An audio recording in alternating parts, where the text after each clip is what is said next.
YouTube, it's Brian Phillips. This is not an airplane. That gets hot quick. Okay, so what is this thing? This is not a branding iron. No. It's for melting plastic and holding it together like a staple. I just pull the trigger and the light comes on and it gets real hot. See how it's changing colors? Then you stick it into plastic and it holds. Okay, that's hot, so we're gonna be careful. It runs on 110. I think it'll also run on 240. But it says on 110 at 50 to 60 hertz, 50 watts. Okay, so it comes in a little kit like this. We're just gonna show you our experience here. I don't know if it's gonna be worth the crap or not, but I'm assuming it's gonna be fine. It came with all these little things, and then we bought a big bag of more of them. It comes with side cutters, a knife. Not sure what, maybe that's to just finish off the job when you're, you know, when you see the Your outcome. repair is really terrible. It's really, really bad. But what we're going to do is we're just going to introduce you to the problems that yours truly caused. I was driving along, and then out of nowhere, a tree came up. And first I broke this thing, which I fixed with 2 CD-ROMs and some hot glue. But you know what? It's cheaper than spending $26 and replacing that filter, because that's literally all it would cost, plus shipping. A how not to video? There's 4 of these. What happened was I was driving along. I hit a spot. My left wheels both dug in simultaneously, and I slipped. It was pretty scary, actually. And the tree went boom right there. And I about ripped off the handle because I caught this too. And the diesel tank's right there. So it was, we got away really lucky. That lid thing cost $1,200 plus shipping. I think they quoted $100 shipping. Okay. So obviously we don't want to do that. Problem is I can't take this off and do it the way I want to do, which is to take this top part off and leave the bottom part here. That's not the way this works. They're held together. This is one unit. It's one sandwich unit. So if I undo this bolt, there's 6 of them. This whole thing comes off, which means this is the more access I'm going to get to the bottom. Okay. So I'll show you from up here. We really did get out of this accident pretty easy. So obviously we damaged this, but this is the damage here. So it stops about here, right where my finger is. Okay. And you can see that's where it stops. And then it goes like this. It's like if you were to slam the door, then that would lift. Okay. Because all the air handling is between there. So what we're going to do is we're basically going to have to try to do this from the top, which sucks. Normally you would do this from the backside and you can make the repair almost perfect. And I mean really almost perfect. In our case, the only way we could do that is to take this entire top off and then deal with all that crap, because there's stuff I'm sure that's right under it. And once it's off, then we would have to actually separate the two, and I don't know how to even do that. I don't even know if it's an option. So in order to do that, I'm just like, you know what? I'm just going to staple this thing together. We already cleaned the surface, tried to get most of the wax off with just regular cleaner. And then I'm just going to basically try to close it by supporting here. And my camera crew is going to pause, and she's going to get a better spot to film from. So one of the reasons that this is important to fix is because we want to keep water out of the cab, obviously. But secondarily, our garage door and weather strip rub along the top of this, predominantly on this bulge here, okay? So the reason that we want this fixed, we don't just want a big glob of silicone up there, which that would probably work. That's not going to give you any structural integrity here, because this actually does something. I.e., it stops something from slamming me in the head, but these staples are probably not going to provide near as much support as this, as a virgin, unbroken piece of plastic. So I'm going to push up here and then kind of just negotiate that in back to the crack, okay? So you see, it's basically not that hard to get that to seat back down. Once you've got it seated back down, it's really pretty much closed up to where you can't hardly see it. But you want to make sure the whole crack gets closed, okay? Once you get the crack closed, a lot of guys tape it shut. I'm not sure if that's necessary, but I'm going to have a lot harder time taping than people that are pulling hoods off their John Deere tractors and the sort, okay? If you can pull the hood off and you can get at this from behind, do that, you're going to get a lot better result. But you see what just happened there? Mm-hmm. I got it closed. And I'm just going to go and just look it over. Okay. So I'll probably just go ahead and start on this spot so it can't separate. So we have a regular extension cord, nothing magical. We're going to basically find a spot where we can lay this so that the cord doesn't yank on it while I'm working. So I'm pulling the trigger, it gets real hot, and these things will bridge, okay, and just hold that joint tight. So it's going to prevent it from cracking any further.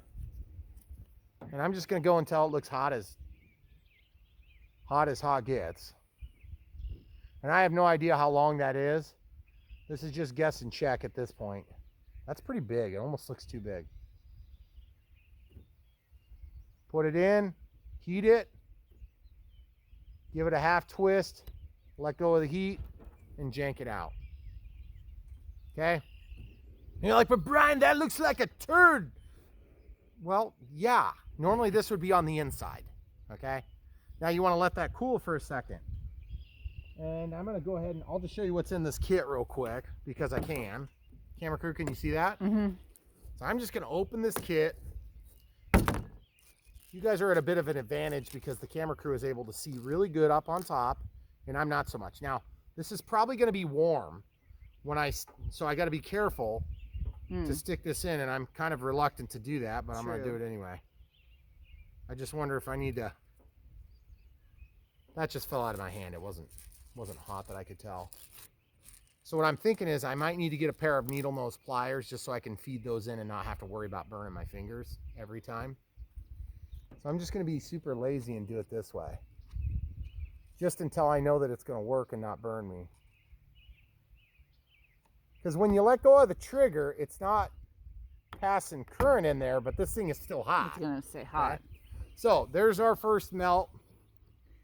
Should that one have gone further in, or is that about right? That felt pretty good. Okay. So what I'm going to do is at some point when we're done, there'll be a bunch of those sticking up and we'll cut them. So what I'm doing now is I'm going to the next point that I want to support. Okay, so I'm going to go out here where it's straight and it makes a turn toward me. So that's where I'm going to go next. I'm just going to wait until that thing like turns black basically. You know what? I might cheat and go a little bit further on this one. Okay.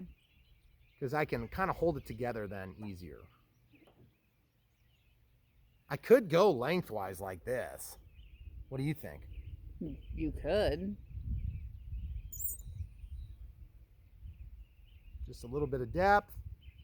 And yes, this is supposed to be done in a different manner, meaning that's supposed to be on the inside so you wouldn't be compromising your finish. Right. You would literally be holding this together tightly. Now, once that sets and it cools down, it's basically going to be like one piece of plastic, okay? So you can get the idea. We're going to stitch this thing back together just one stitch at a time. Now, there's different styles of stitches too. These ones are kind of like straight. Just look at the instructions. We'll link to it. You guys can see which ones make the best sense. There's like inside corner and outside corner. It came with 4 or 5 different styles. So like if you broke under here, you could stick in here and get an angle. Do you want to show them the angle? Like right here. Like if you had to stitch in here, you could stitch down and you could correct there, okay? So this one's obviously dry. This one's probably still cooling a little bit. And they do provide the side cutters that would be, you know, an option for clipping the tails, if you want to call them tails. So I'm going to try to be a man and stick this in and not be such a pansy. It's going to be hard. Okay, so we're getting that in. Yeah, it didn't seem like it got super hot. Now I'm going to come over here and I'm going to go to this spot. That's where it's like I can't tell there's a crack anymore. So the objective here is to basically get this end secured so it doesn't break any further, okay? So I'm going to heat it up. I'm just supporting this so I don't accidentally grab it.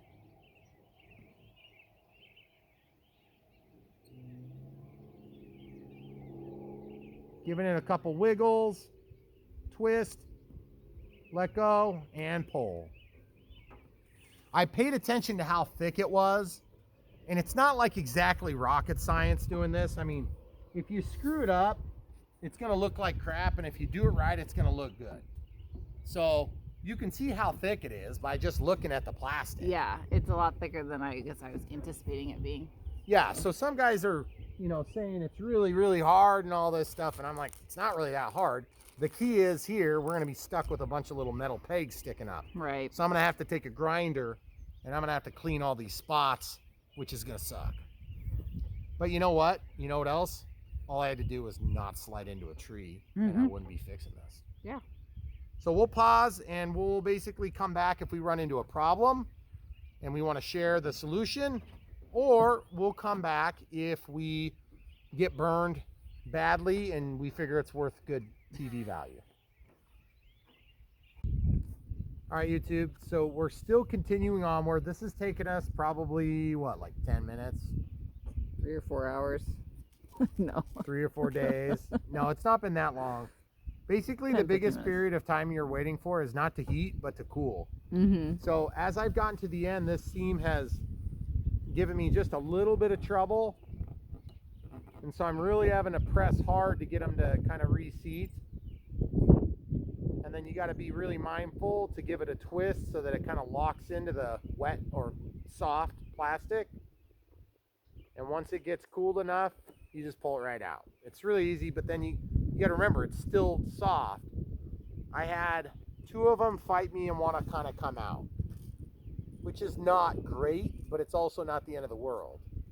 That's part of the rationale behind using a lot of these things. So you'll notice here's the pile of the leftovers. I'm pretty much going to have 0 leftovers, but luckily we got another bag, 500 pieces. Oh, good Lord, I would hate that so much. That would take so long. I think there were like 50 maybe of those. I mean, we could count how many you put in, but I think it was like 50 of each sample style. Yeah, each style. Yeah, because there were like 200 pieces, 4 different kinds. Right. And so my problem is I can only get my hand into this air vent from here, so I just can't reach over there to put back pressure on it to pop the seam into position. And we already discussed the fact that this shell is made of 2 pieces and it's molded together around the edge. So if a guy really wanted to fix it, you'd have to take it off, cut a hole so you can get to it from the inside, but then how do you seal the other side? Unless it's maybe unseen behind a, some sort of a ceiling inside of your tractor or in your car, or your mud flap on a ATV or bumper. That's what a lot of people use these for, bumpers. I prefer to hit the cab into things. You may prefer to hit different objects into it. And you can see as I push really hard, and it does kind of close the seam. So I started over here, and then I kind of just hit the high points, like wherever there was a straight line. And then by the time you're done, you just have like a million of these things all throughout. So giant scar. Yeah, it looks like a giant scar, but it's really been pretty easy, and I haven't been burned once when I'm pushing them in. And you don't have to let it heat up for very long. And just don't overdo it and go too deep. Yeah. Because she won't let you do it again. No. It'll go through and damage the plastic. Yeah. All right, we'll come back when we're done. Okay, so we only had 2 extras left in the factory kit, which is pretty good actually, because that's a pretty long break. I would say that's 2 feet long without actually getting a measuring tape out. And so they come with little bags, and they're in this lidded cabinet here that's inside of the kit. I really like the fact that everything comes in that, and they use protection. It's always important. Always important. So these side cutters have a pretty thick head on them. So that's just not going to get a very tight cut, but let's see how that works. You need me to move that for you, camera crew? You good? I'll just lean up here. Okay, so first cut. Yeah, see that left quite a bit there. I mean, they cut okay. We were reading in some of the reviews that they didn't cut well, and I think they cut pretty good. The directions, I think, make it sound like you can, like, snap them off by hand. What? The I mean- directions are so stupid. I was going to say, they're super great directions. They're really dumb. What were they talking about? What was one of the things they were talking about? If you're working for a long time, wear an eye mask and earmuffs. Eye mask and earmuffs, Mhm. guys. That's the key. Eye mask and earmuffs. And that tool can be used by children age 8 and up and people with Like mentally reduced retarded, mental I think is what they capacity. were talking about. I'm thinking, With are you kidding me? Proper supervision. With proper supervision, people. I'm not giving that thing to my 8-year-old. Yeah, I was gonna say I'm not giving it to any kid, and they did suggest not branding anybody with it. Yes, or animals. Or animals. Okay, so we see that technically works. Should we show it with like pliers to see if they break off? I don't know how they would break off. I don't know how they would either. I mean, you could probably wiggle it back and forth. I'll cut this side, okay? And then I'm gonna try to wiggle this side. So I'm gonna use this gap right at the middle, see if I can hang on to it. Yeah, that ain't gonna hold on very good. I would need to get a pair of pliers. But I'm just not seeing that do any good. I'm not gonna waste my time on it. So after you clip all those things off, then what do you do? Then, in my case, because this is backward, this would normally be the inside. And if you don't make it through, you have a perfect finish on the inside. Well, normally you would have the finished side would be on the outside. Right. So then you just basically go through and clean it up. In my case, what I'm going to do is I'm going to get a grinder or a Dremel tool. I haven't decided yet. And I'm just going to Dremel down this whole seam. Oh. And just smooth it out, which is going to heat up the plastic and cause some grief potentially. But the idea is now I have strength here, okay? So like if I slam the door, see how that moves? Mm-hmm. You need to have strength, because if I just glued that with silicone glue, it probably would have held for a while, but it would have eventually failed. You could also use fiberglass patch, but those kits make such a mess too. And I may end up doing a fiberglass patch on top of this instead of, or in addition to this. I may clean those up. I may leave them there, and that'll give something for the fiberglass to really hold tight to. And then I can basically put a strap, a seam of fabric over here, and then get the resin. But I haven't decided. I'm not sure if that's necessary. We did find an orange color that's supposed to match this really nicely. This is a Kioti orange. Not that that's why you're watching this necessarily. If you're watching it just for the repair tool, then that won't necessarily mean anything to you. But the Kioti orange is kind of a weird color, I guess. But the idea is this is just basically going to stitch a seam together. And I would love to do it from the inside so that we could give you a report on how well it actually holds the seam. But unfortunately in our case, I might have been able to get a couple here. And I was originally thinking, boy, that seems like a lot, every 3/4 to half an inch. After having done it, it seems about right. Yeah, I don't think you could get away with doing a whole lot less. If you did less, you're going to have a very loose opening, because look how strong that is. I mean, you can tell when I press, it's just like pressing over here. Right. So it really does make it strong. I mean, I had no doubts that it would make it strong. I just thought we could make it strong with less effort. Well, I mean, nobody wants a loose opening. Well, I mean, I certainly don't. So, I mean, if you're just flopping all over the place, yeah, it's not good. Not a good look. No. I keep dropping them. I'm up here. I can't help you. I know. So anyway, what we'll do is we'll pause and come back when these are all cut off and give you our final thoughts if there are any. So these didn't come in the kit. Just to show you that you can technically break them off. Sometimes they bend, and then other times they do break, okay?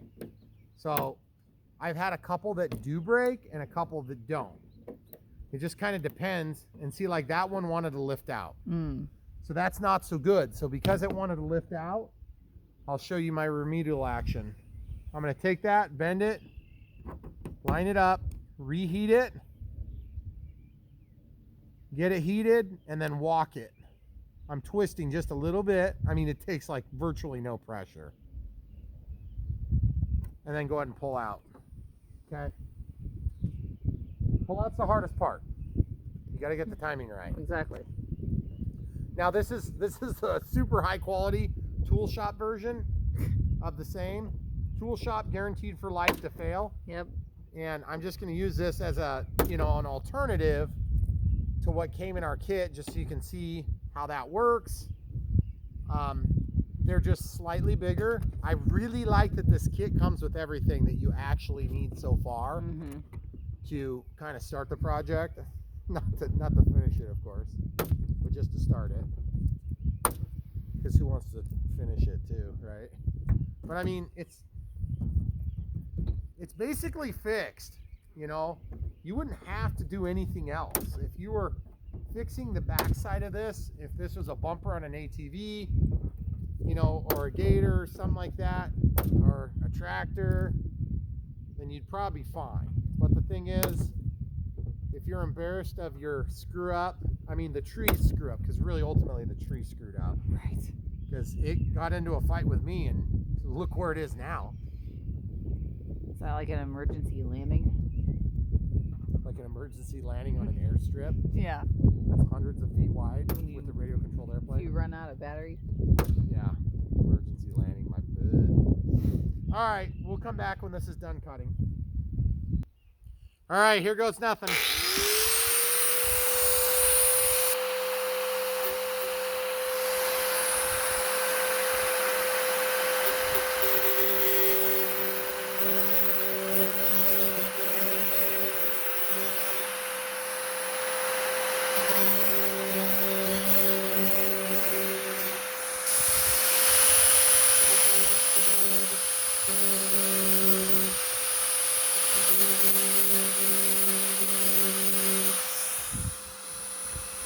Nice, smooth. Just like it's one piece.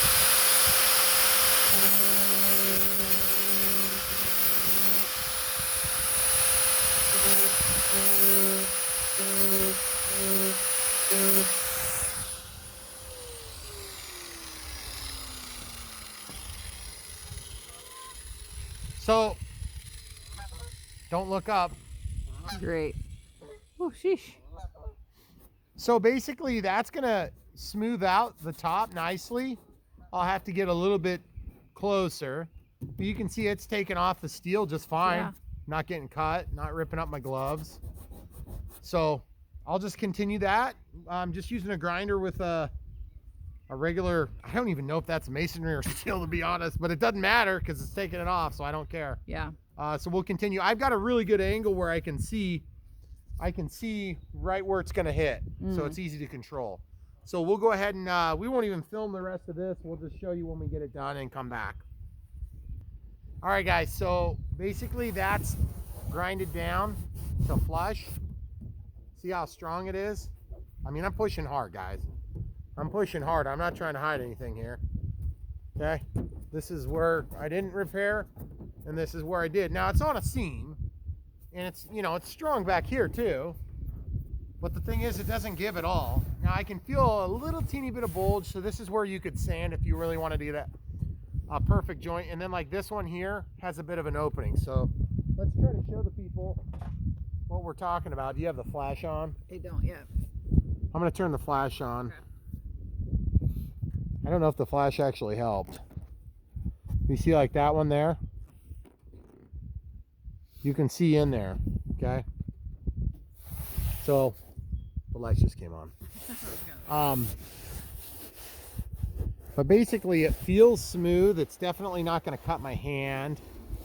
I feel like at this point, if you wanted to build it up with a little bit of Bondo, or in my case, I might mix up some, like half an hour epoxy, and then just put that on there without fiberglass, I could make it really smooth. But you can see it's really sturdy, really strong. That one was a shallow joint there. You can see some of them were shallow, but then that epoxy would help to seal that so you don't have any leakage. Mm-hmm. But at this point, I would feel comfortable. I'm gonna slam the door. You good? Mm-hmm. I mean, it's not gonna be like some humongous mess.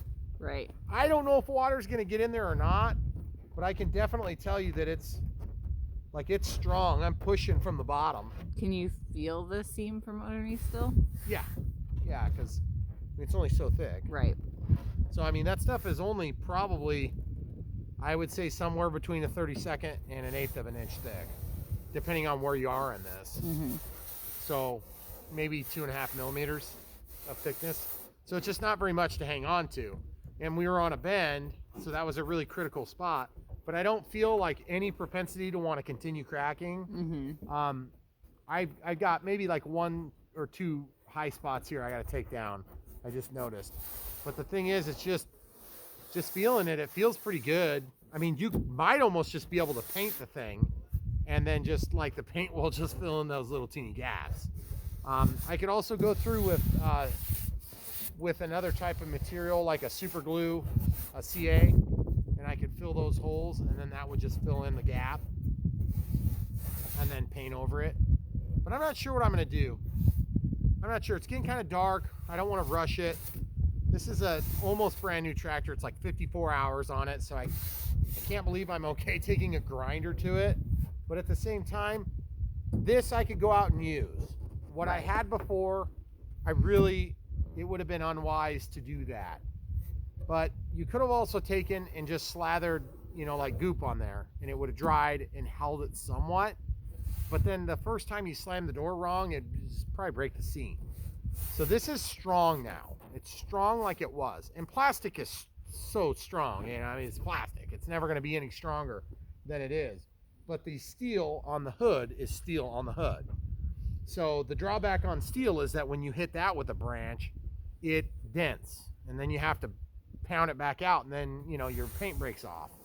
And it's, but you can also grind that and then repaint it. So I'm just really happy that we can fix this thing. Mm-hmm. So, I mean, that's pretty good for what, like less than $40 worth of materials? Yeah. And then whatever that grinding disc cost. I mean, that's really all we've got so far in it. We'll have a little bit more by the time we're all done. I think we spent, I don't know if the paint was like $5 or something. So, yeah. But $5 or $10. We'll put links out there. But guys, this is working better than it could have. But maybe, like I said, if this was on the inside, it'd have been great. Because then you just be careful not to get a deep, over penetrate so it comes out the other side. And if you did, you got one little spot you got to touch up, which would be a bummer. You know what would have worked better? What? Not hitting the tree? Oh yeah, I know. Well, I'm surprised. I'm like pleasantly surprised though with how it looks right now, and I know because I know you're not done. So yeah, when it was all like stitchy and scarry looking, it was pretty ugly. But that even just getting the top grinded down makes a big difference. Kind of getting down and looking at it from an angle is not going to happen, because when you're on the ground, you're looking up, you see past it. I've never even seen the crack until I got up here to do this. So without further ado, guys, we're either done with the video and this is over, or we're going to come back with painted and finished, or we'll show you the middle steps. We're not sure yet, but thanks for watching. Stay tuned. There's more coming. All right, so we're going to use this Flexi Cure Epoxy. This is a 30-minute cure. It's got a little bit of flexibility to it once it's set. So the idea is this is on a joint that's going to move a little bit. So a normal resin is going to be real hard. This is like about $8 at a hobby shop, okay? So I'm going to mix this up. This is $8 like 10 years ago at a hobby shop. I'm going to mix it up onto a piece of cardboard. And then I got just a couple of different pieces of plastic that I can use to kind of spread it into the joints here. And so I always like to have this stuff ready and just kind of test and see how size is going to work out. See, like this. Because it's always like a big rush once you get it mixed up. This is a 30-minute epoxy, but it's not going to take much. I mean, we'll probably mix up a little teeny tiny bit, and if we need a little bit more, we can always mix more. And then I brought a piece of wood in case that that's more helpful. Okay, I think so far one of the plastic pieces feels good, and I'm actually just holding this like with my belly into the window, which is awkward, but it's working, so I'm just going to continue to do that. Once I got it mixed, I can pick the whole thing up and move it. So basically the way this works is this is 50-50 mix, epoxy and resin. So usually the way I mix this stuff up is really, really simple. I just make like a dot, and then whatever size the dot is, I just emulate that dot when I get the other side done. Can I do that? It's fine. Okay. It's not bothering me at all. If this stuff gets too hard on you, what you can do is you can actually heat that up with warm water, because you can see how it's like pretty hard to get out of there. That doesn't mean it's hardened, it just means like sometimes the resin does that, okay? So as it gets older, it's a little bit harder to get out of there. But you can see we don't have very much coming out, so it's going to take a few minutes to do that. So we'll come back when we get it out. So now this is the other part, the epoxy. So there's epoxy, and then there's a hardener usually, or epoxy and resin, or I don't know, whatever it is. One's epoxy, one's the other thing.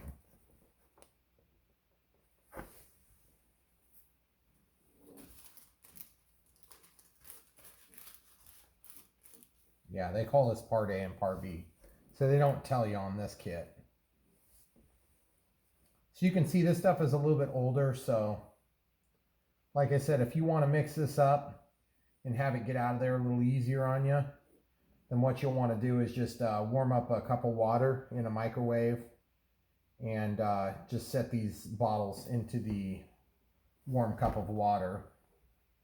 Don't necessarily microwave the epoxy. I think you can technically do that, but you'll have trouble. And you'll see I just store them in a plastic bag.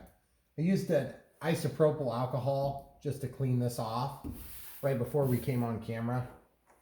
Okay, so let's just see how this works. I got like a handful of different pieces of plastic, so I'll just put those up here so they're kind of out of the way for now. And then make sure you're not going to catch it with your sleeves and stuff. Why don't I go ahead and use the wood to mix this? So you want to mix this stuff pretty thoroughly. Usually it'll turn to a creamy consistency. So then you can scrape it. Smells horrible. Great. Yep, creamy and smells horrible. See that?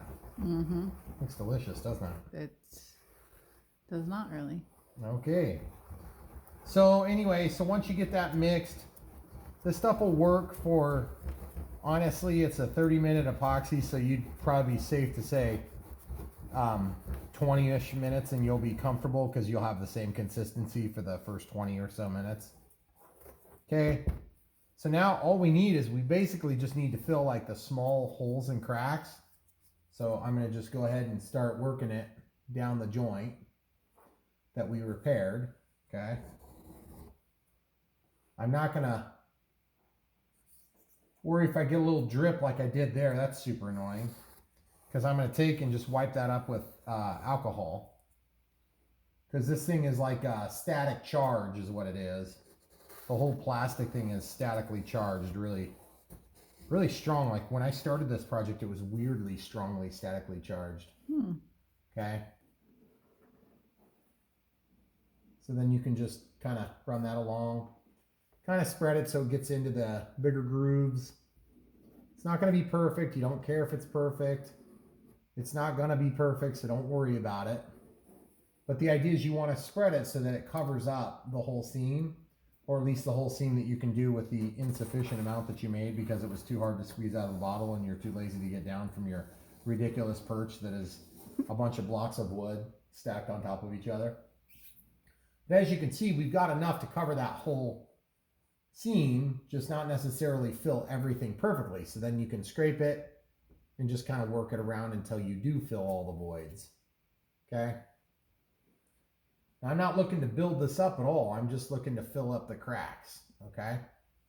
You want to fill up the cracks with the creamy white stuff.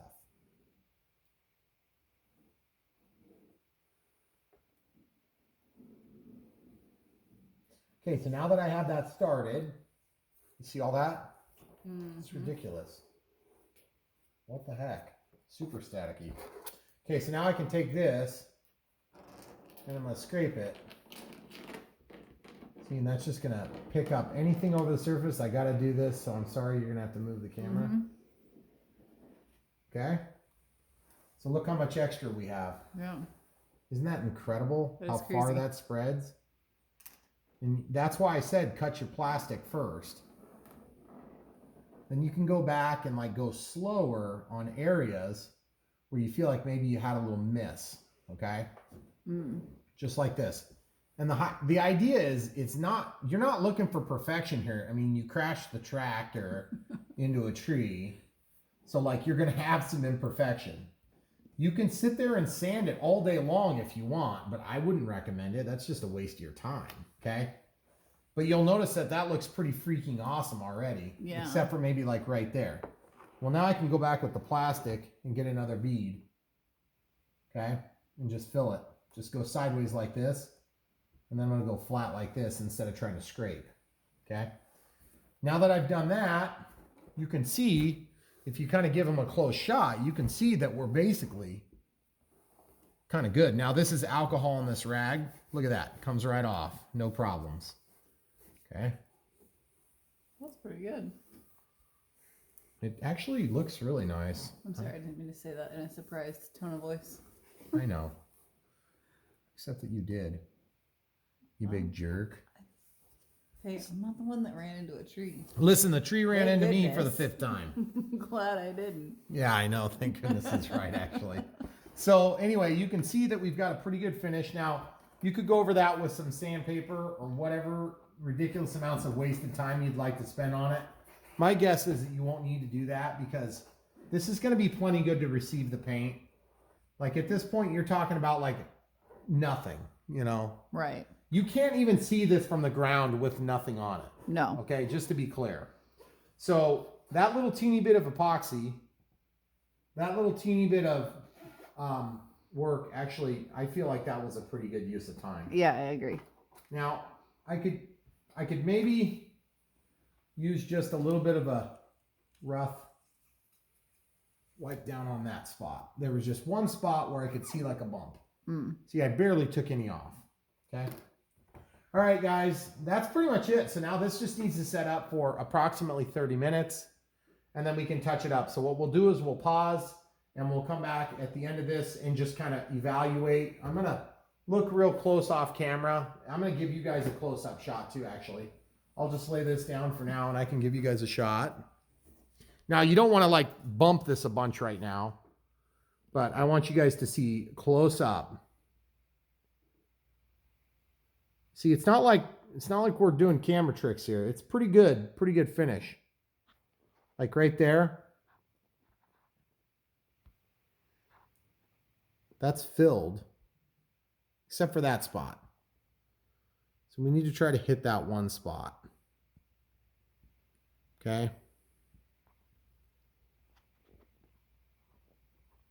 So basically you have a spot like right here. Is that where I was pointing there, camera crew? Yeah, it's kind of that now. Okay. You can tell she's a lot better at Spot. holding the camera, isn't she? Not when I'm standing on a lower chair. That's better than what I'm standing on. That's probably true. So I'm going to scrape up the last little bit that I can get. Was it right here? Yeah. Okay, so now I need to wipe that crosswise like that.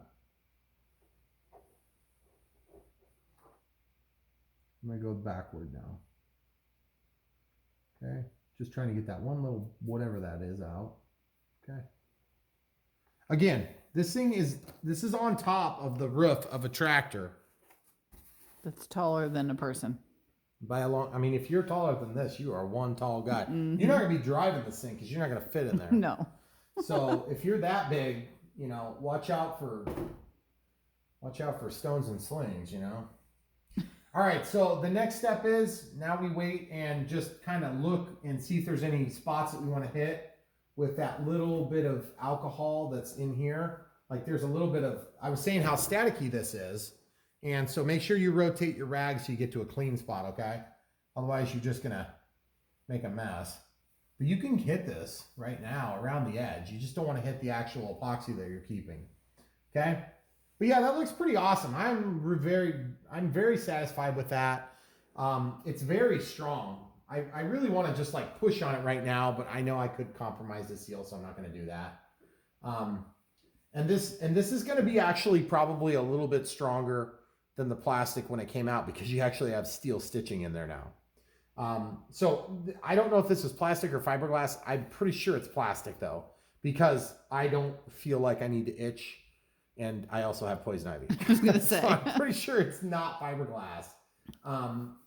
But at any rate, what we're going to do is we're just going to let this set up. It says 30 minutes, but my experience with epoxy is it never quite takes as long as they say to set up. Once it's set up, then we can evaluate whether or not we're going to go ahead and hit it with some paint. If we do hit it with paint, we're going to mask off probably from like here all the way past, and then we're going to mask over here and just hit like to a seam, another seam point, and we'll just give it a couple of loose passes. Oh, okay. Yep. So let's show them the color after we get down from show them our perch. I'm standing on a mower deck on top of 4 blocks with another block on top of that block. And I'm standing on the chair for the moment. So if you're watching, OSHA, don't watch anymore. No, just go back and then pause and pretend the video is over. All right. Okay, so this is Duplicolor engine enamel with ceramic, okay? This is called Chevrolet Orange DE1620, which is also DE1620, okay? So it's just like run-of-the-mill, regular spray paint, nothing special there.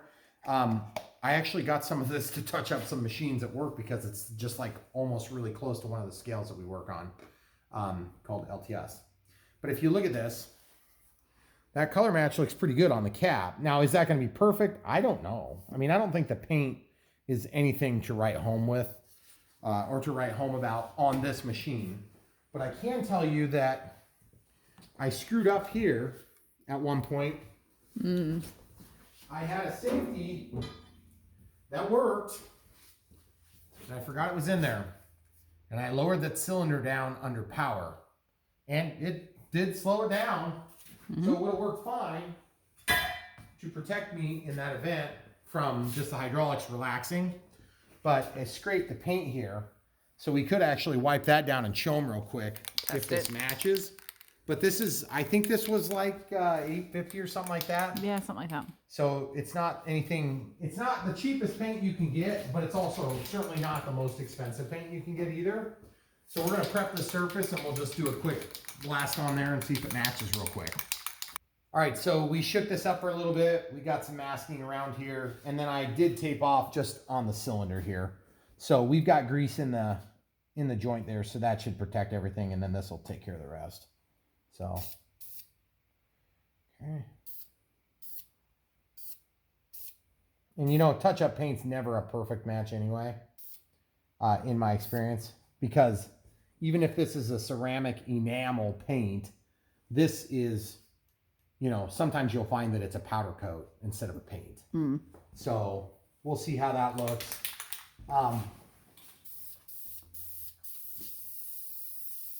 Seems like it's pretty good.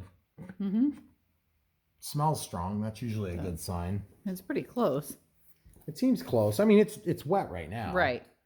But I mean, just in terms of a match, is it a perfect match? It's pretty darn close. Plus, there's a little bit of sun wash on this. I mean, it's not a brand new tractor. But would I want to do like the hood with this? I'm not sure. Like, I don't know if I want to have that be anything but perfect. It would probably depend on how bad it needs to be. Can you go out here and show them the crack? Touched up. Yeah. Or like what happened. Yeah, right. So we just let that sit. Full mic. Yep.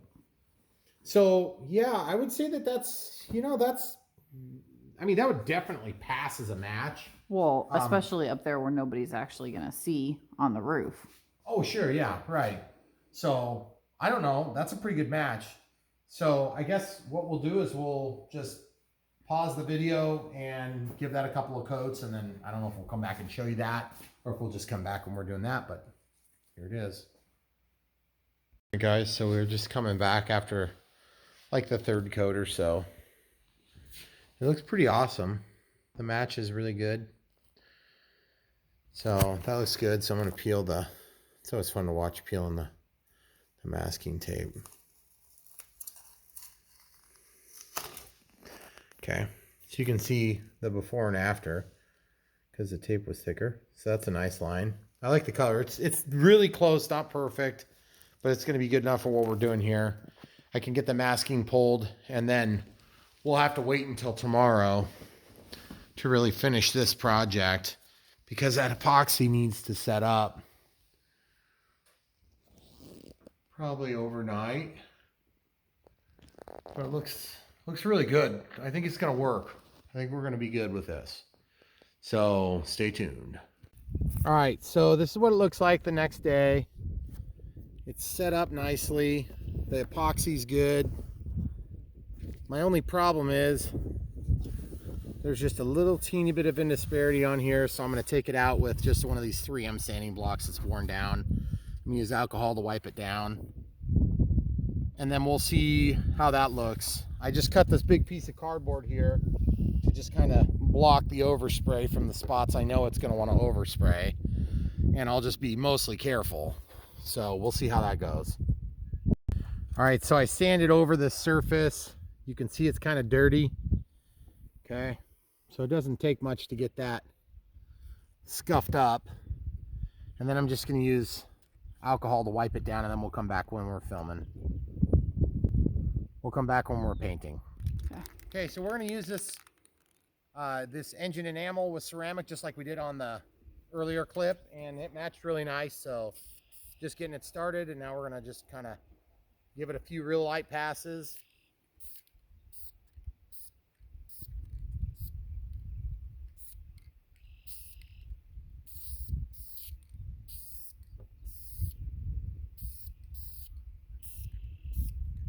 They don't recommend painting in direct sunlight with this stuff, but I'm kind of like, I want it to dry. So I'm going to paint it in direct sunlight just so it can dry quicker. So really light coat. I mean, obviously we know that this thing is going to be nice and sturdy in terms of strength, but we would like it to also look nice. The issue with this particular spot is I think that it's going to tend to show the delamination and color. So I've intentionally not masked off a sharp line. That's why I did this instead of a masking job. I just cut a hole, and then when I spray, the overspray will just kind of taper. That's my hope. So we'll see if that works. This stuff dries quick when it's hot like this, or when the surface is hot. And I'm sure that it's not helping with the video footage, but the sun baking this will make it dry really quick so I can go in and get my second light coat. They recommend like a heavy coat, or not a heavy, but like a middle thickness coat after the first couple of coats, and then you're supposed to just let it sit. So, but you can see it's not a horrible match. It's not absolutely perfect, but I think it's going to cover up. You can see where we missed a few little pinholes. But like I said, I just want to make sure it's watertight. So I think we're going to be okay with that. I think what we'll do is, now that you guys get the idea, now it's just a matter of doing 4 or 5 different coats that are very light and a few minutes apart. I usually try to do about 10 minutes when I actually care. And when I don't care, then I just do it all at once and make it really thick and drippy. So we'll come back. All right, guys, so I've been using this. We put on maybe like 7 or 8 light coats, and then I noticed there was some pitting, but it was where we had the staples, because I noticed there was a bit of a pattern to it.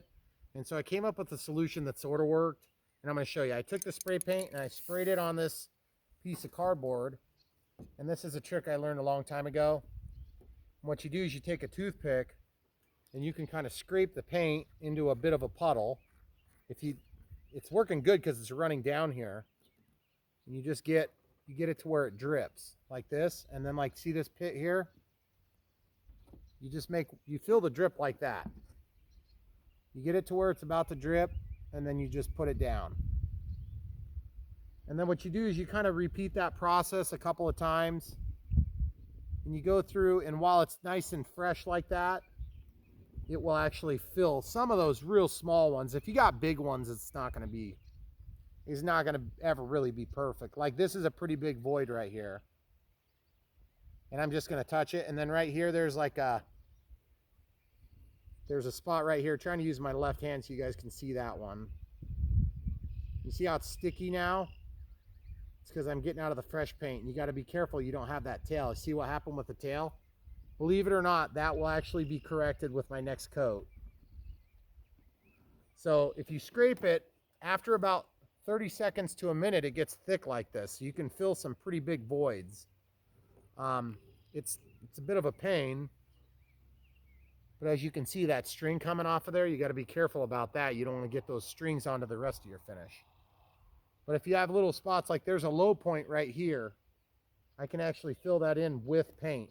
Again, we're looking, I mean, this is at the top. This is like devil's in the details sort of stuff that only somebody like me would ever care about.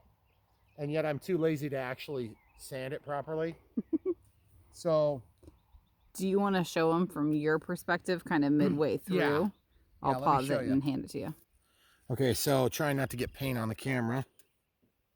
So you can see here what we're talking about, like these little bumps.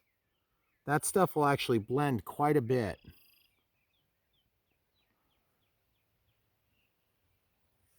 And then this is just this little spot I've just been painting and let the paint run down. And then you can take and dip into the drippy paint. It's like water when it first gets on there. And then it gets quite thick. Camera crew, are you good? Mm-hmm. Watch your eyes and stuff. Yep. So here goes. So just a little bit of a spray. And then once it gets on there, you see it'll start to run. And then you can just grab a little bit of that, and that solvent will actually allow you to come in here and fix like some of this dimpling. Just a little bit at a time. And if you don't have like 4 million of them, then it should look pretty good when you're done. I'm just going to lay that aside. And the sun is right over our shoulders, so it's really challenging to get a good angle for you. But you guys can kind of see what I'm talking about here. Now, this was not perfect, obviously. It's not like we used Bondo. I used epoxy that's a soft epoxy. And that was part of my rationale for not sanding it perfectly, because I didn't think it would, for one thing. And two, it's up on top of the tractor, so it's not going to be really seen. But I do want it to be weather resistant. So if by some chance the epoxy didn't cover those holes, the paint is going to complete the job. Still going. Got it. So at this point, we've just been doing that 6-7 times. Now I'm just going through and just kind of filling the little spots where, you know, there's little pitting here and there. And I'm trying to do this so that you guys don't get a big shadow, because you won't see it where the shadow is. But like this little drip here is going to be kind of nasty. There we go. See how nice that worked? And then it's almost like using a touch-up paint pen that you got from 1987. It's, see, like that's no good. That drip is kind of a mess. So this is where I always get in trouble. Now I'm going to try to get that drip clean. And this never seems to go quite the way it needs to go when you get a drip. So I'm just wiping it. That worked pretty good, actually. Just wiped off that little bit of residual.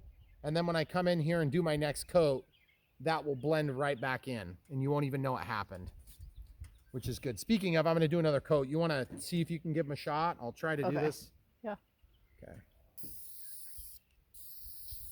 So I'm getting progressively thicker coats on here too. I started with about maybe 1/3 to 1/4 of that much paint.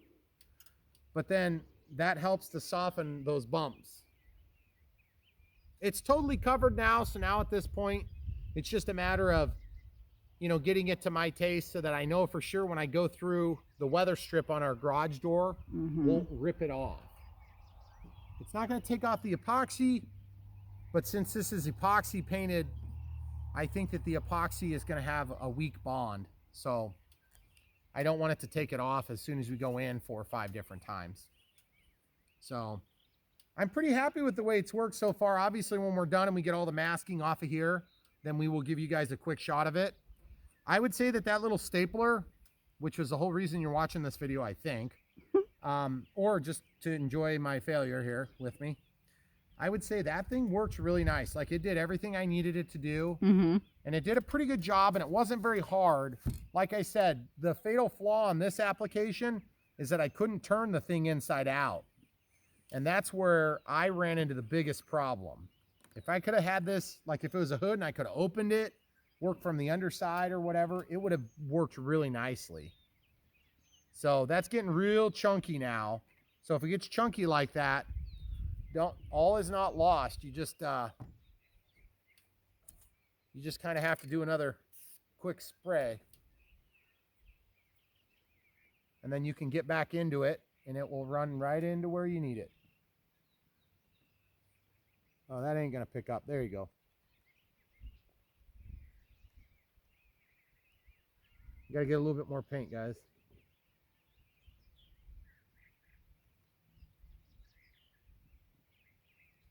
So there you have it. I think it's gonna look a lot better than a gaping wound, and slightly better than a gaping wound, but slightly worse than Body Shop. And I still think it's going to look a lot better than if I just tried to go over it with like plumbing goop or silicone. The silicone would have probably worked okay to keep things dry if it didn't break. But I was just afraid every time I slammed the door, you'd have this breaking effect. And I just about sure it would break after a few weeks. Yeah. So the staples plus silicone, if you don't care what it looks like and you don't have to worry about a weather strip, would have worked fine, I think. And this was more inexpensive than replacing the whole top. Oh yeah, by like, you mean like $1,300? Because I think all in materials we have like less than $50, and that includes like if you had to go buy alcohol and you had to go buy paper towels and you had to go buy toothpicks and you had to go buy the full can of this spray paint, you weren't going to use it for anything else. We'd be at 60 if you would have had to open that other bag of staples and all this other stuff. Right. Because technically we used what was in the kit. Yep. But you saw how big that was a big crack. Pretty big crack. Yeah. So I think we're okay. I think we're just going to let this set up now, and we'll just have to come back to it in about a half an hour or an hour. No, if we're going to come back to this, we probably need to come back to it in less than an hour. Okay. So that this can set up. Then we'll give you guys a final look at it, and we'll show you what it looks like from down here so that, you know, you can see that. You're not going to see it, but up here is where you're concerned with. So I want to make sure you guys get a good look at it, because this isn't about trying to hide behind our mistakes, because we don't do much of that around here. We pretty much just put them online for everybody to watch because we're really smart. And it's a good thing I don't make any mistakes. That's true. We don't film yours. No, there's none to film. That's true. There's just none ever. Okay, guys, stay tuned. All right, folks, so we're down from our precarious, unsafe standing perches. And this is what it looks like. That's a 10-foot test. And it's sunny, guys. It's not like we're cheating here. It's kind of actually a horrible time to film because the sun is directly at our work. So here, as you can see when you get up closer, there's debris and stuff on there. So that needs to be wiped off. But I would say that as that stuff sets up, we should be okay to clean. And that will take care of the little bit of indisparity on color. And then I'll step up here again. So this is still drying. See, there's like debris and stuff on there, just dust. But I think we're going to be okay. Like I said, it's not perfect, not by any stretch of the imagination, but it's pretty good. I'm happy with it. It was a lot better than having a sharp line, but I'd like to take and buff this on the edge a little bit with alcohol on paper towel when we're done. And that'll take off any of that little bit of overspray. But we're going to be patient and let it dry. But from below, that's as good as it gets.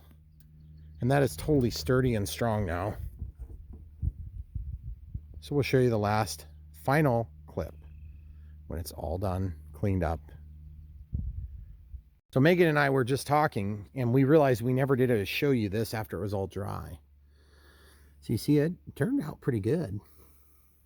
There was a little bit of gouging in the metal too from my safety device that popped. That was because under power, I lowered it. And then it bound up the cylinder and everything. I was super lucky to have not damaged this more. See?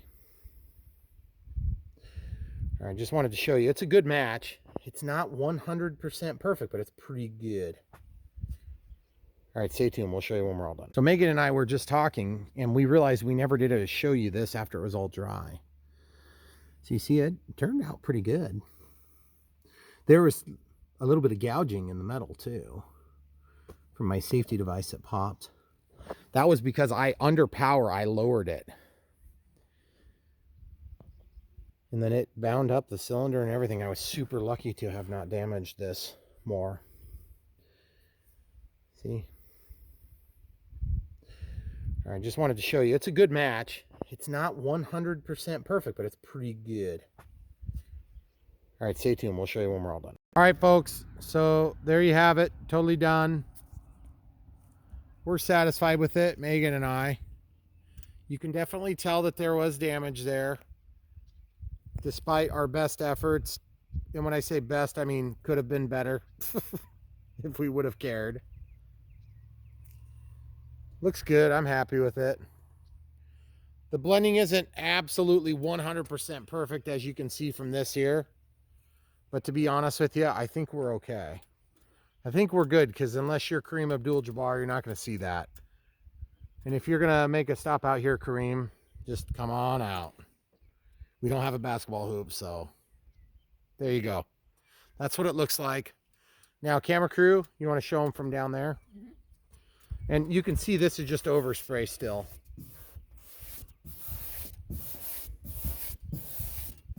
Just a little bit dirty. It was dirty before. We didn't clean the whole area. We just cleaned the area that we were working. So that should make it blend even better here in a little bit. Mm-hmm. If you had to do the whole hood or something, you would just like paint the whole surface if you really, really cared, right? Oh, instead yeah. of like just painting that spot. If you sanded it, if you did like Bondo and epoxy and everything, you could get it perfectly smooth, and you would just get it perfectly smooth, and then you would prime it, and then you'd have a perfectly flat finish, and then you would spray it, and it would be perfect. Yeah, because I feel like that color match is plenty good to match with this. Like, you'll never know any better. Right. And to be honest, guys, that paint wasn't a perfect match for this anyway, nor is this a perfect match for that anyway. Yeah. And I don't care. It's not a big deal to me. What's a big deal is the water tightness, being able to go through the door without having hundreds of little pieces of steel that are, you know, possibly going to stick up. But I mean, we did that whole repair. If we would have not been filming this, we probably could have got it done in real time, 2 hours of real time. Yeah, probably. Because it took probably 40 minutes, 45 minutes to actually do the heat thing. Mm-hmm. Because that tool worked so good. But beyond that, it's just basically as picky as you want it to be. Yeah. And if I would have used one more coat of double as much epoxy as I used, or if I would have used a 5-minute epoxy that was a quicker acting and just didn't mind having it a little bit more brittle when it did set up, I think it would have been better. But now, every time I close and open the door, I don't have to cringe that little bit of flexible, that's going to help us over the long run. Yeah. So I'm really happy with it. I feel like the compromises we made were reasonable. Yeah. And having that not tightly taped helped to avoid having a sharp line like I thought it would. Now, up on top, I wasn't as careful. I just didn't care as much. Yeah. So, and that'll wash with the sun just like everything else. So, I think all in all, that was a really easy recovery. And then I don't think I really showed them this much, but this is the vent I took Oh, two yeah. CD-ROM discs and just glued them with hot glue. And then I literally took a marker and just colored it. Because this is actually just as strong. All that is just like a rock guard or just something to stop. Tree guard. Well, it doesn't stop a tree very good. But anyway, it's actually, my repair is stronger than it was. And it's still effective. Because all that has to do, you just let air in here. It's just a cover. And let debris not go through here. So it's the same as this. See, that's actually a lot more flexible. So we kind of lucked out. I mean, we really did. Yeah. About how this went. I was so close to hitting this handle and ripping this handle off right here. Yeah. And then we already straightened The step. the step. And you missed the mirror. I missed the mirror. I actually stopped and moved the mirror out of the way. And then I could have very easily ripped off the diesel tank. That would have been a huge mess. Well, and you didn't go down in the ditch. I did not. Thank goodness for that. All right, guys, you've seen what you need to see. Now you're just listening to us talk like the last 40 minutes. Hopefully this helps you guys if you're in a similar predicament. Hopefully it's not quite as difficult to do from the inside, which would have made this so much easier. Because then you would have literally had one very small crack that I would have been fine going on the weather strip against. Yeah. Because really at that point, you're talking about like it's just good enough, you know. I feel like this repair, because of all the little pieces, it made it so that you really kind of had to do something about it. Otherwise you would add a leakage. So great repair. Saved us probably $1,250, I would say, conservatively. And to be honest, if I would have taken that to a body shop, I don't see a body shop doing that for less than maybe $500 if you had a buddy. You know, because you could have the body shop do that too, but the body shop isn't going to do it for free. Right. They need to make some money. Well, and the other nice thing is we have a new tool. We learned how to use it, and that's kind of what we do. It is really just figure it out. It is really nice to know that you can fix something when you break it, because it doesn't take the sting out of the lost time. It just takes the sting out of like the money and the lost time. Because if I would have sent this to our dealer, it would have been basically a 3 or 4 day downtime minimum At least. Or I would have just replaced it myself. I mean, I would have brought the part in. But then you're going to get in there and realize, oh, there's this wire that goes through, and then I got to cut that and resplice it. And then there's this thing that I didn't think about. And it's just always, it's one thing after another. Anybody who's fixed a machine knows exactly what I'm talking about. So without further ado, thanks for watching. If you guys want to follow us for more videos like this, this is kind of a sideline for our channel. We usually do the radio controlled airplanes, but part of the radio controlled airplanes is having this lifestyle. And so that's how we are able to accomplish it.